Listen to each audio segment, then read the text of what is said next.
It's important to understand what the 5G is doing and what they say it's doing. We're told on the IEEE beamforming document that this technology cooked your eyes like eggs in World War II.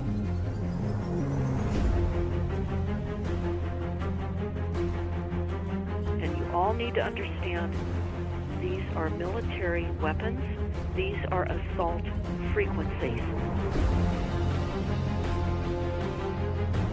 If you garner nothing more than that, that's what you need to know. It's microwave radiation warfare, is what this is.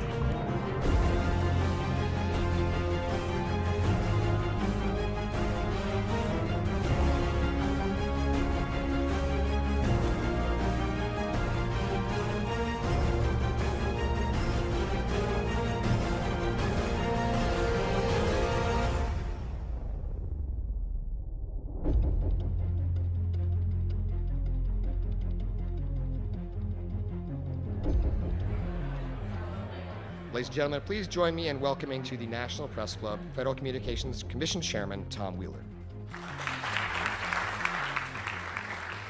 It's an honor to be here at the National Press Club. The first generation wireless, 1G, was voice. The second generation, 2G, allowed both talk and text. The third generation, 3G, the internet, in a limited way. And today's technology, 4G, completed that digital migration. But if anyone tells you that they know the details of what 5G is going to become, run the other way.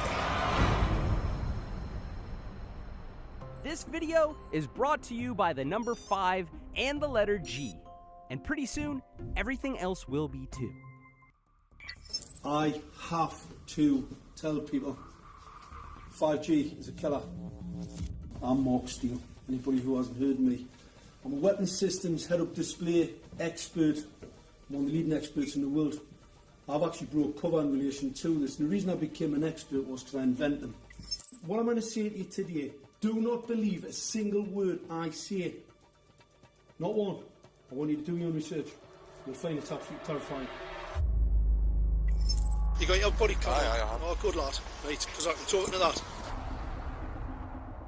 This 5G roll-up is a weapon system. I've got a letter and was sent to the government because I know about weapon systems more than anything other.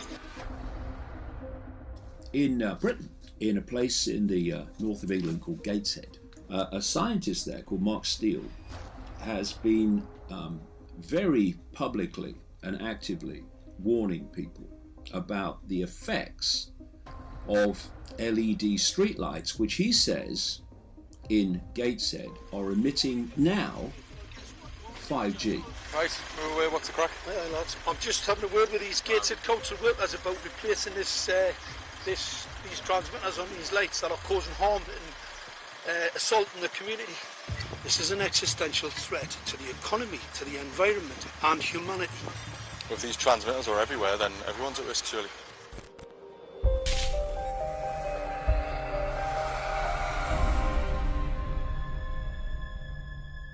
There's a lot of confusion about what 5G is. The G stands for generation. So you started off with the first transmitter system. Back in the 1980s. In the 80s, yeah. So you had 1G, then you had 2G. And as the generations moved on, you started to see more complex signal systems, cleverer pieces of antenna designs, etc., etc.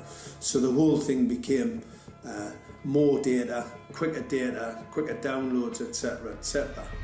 However, 5G is something completely different. All right, let's get a breakdown. Let's tell the people what this really is. This is the 5G transmission device. Blinking heck, that's a hell of a beast, that, isn't it? These are the uninsurable transmitters. Just get a good look at that, guys, because obviously I know there's quite a few experts who want to see more detail about the transmitters and the chipsets. Just have a good look, boys. This is the control management system masquerade. There's an antenna there, you see that? What is this phased array antenna here? What's that? This is for phased array, alright?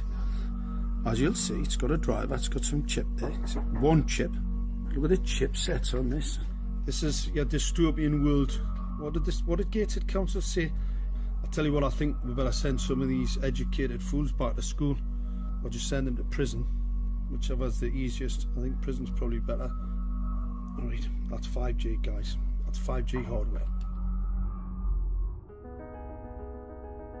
You must consider the whole part played by electricity in nature.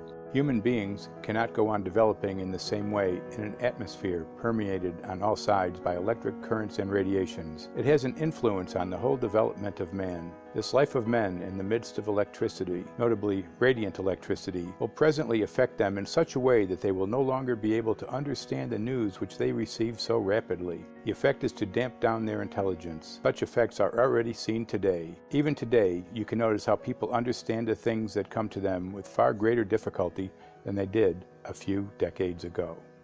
Rudolf Steiner, 1924. Rudolf Steiner noted that in 1924, since then our atmosphere has become far more permeated with electric waves of widely diverse types. There's no doubt now that electric waves, electromagnetic forces, cause direct biological effects. There's thousands of peer-reviewed papers on this subject. There's no doubt about it. But what are these effects? How are they affecting us? What can we do about it? We're now at a stage where we're putting in what's called 5G, which is a special type of broadcast for high-density information transfers. And it turns out that this is the same frequency bands that are used in crowd dispersal weaponry.